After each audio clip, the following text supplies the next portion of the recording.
First reason is that ROAS does indeed tell you how much you're spending on your ads and how much you're really making, but it doesn't tell you if the ad itself is effective. What do I mean by that?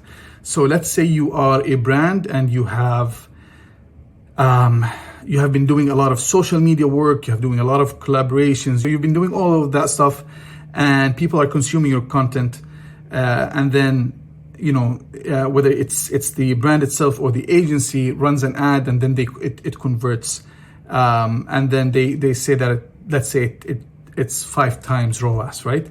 But really you don't know if it's the ad that is effective or all of the other work that has been taking place in YouTube videos, in collaborations, in social media, in amazing engagement on social media. Is it all of that stuff that caused the conversion, or that caused the conversion to take place, or is it that the ad that caused it, or is it that you gave away a huge discount? So the attribution, to attribute all of the credit to the ad and then say that it created it's giving you a 5-time ROAS can be tricky, because that takes away from all of the work that you're doing and all of the investment that you made in the other stuff before the ad.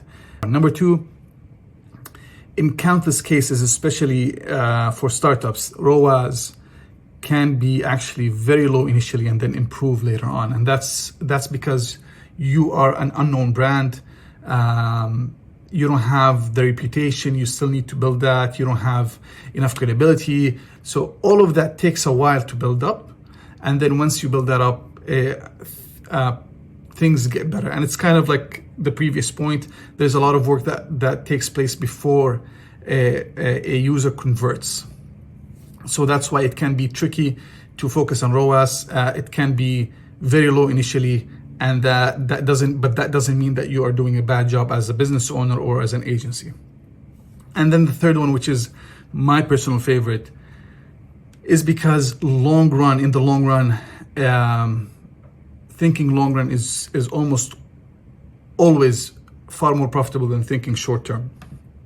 And I'll give you a great example, because I had this discussion with a private school owner here in the Middle East. So let's say you are running ads for a boarding school or a private school, and the school is from grade 1 to grade 12.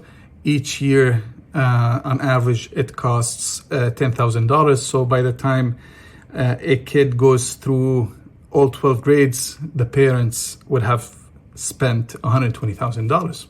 When you're looking at things like this, when you're looking at an industry or a business where there's $120,000 over 12 years, that's $10,000 a year, you would need to think of, okay, if I spend $100,000 in ads, and that $100,000 gets me 10 students,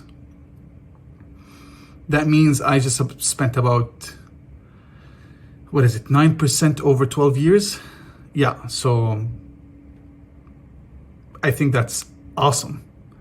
But in the short term, if you're doing your ROAS for that first year, your ROAS would be, so if you spend $100,000 and you got 10 kids, and those 10 kids came in with $100,000 in tuition fees, that means you have a ROAS of 1. So for every dollar you spent, you got $1 back. But then if you're looking LTV, then every dollar you spent, you got $10 back. And so your LTV is far more important and far more useful in making decisions than ROAS.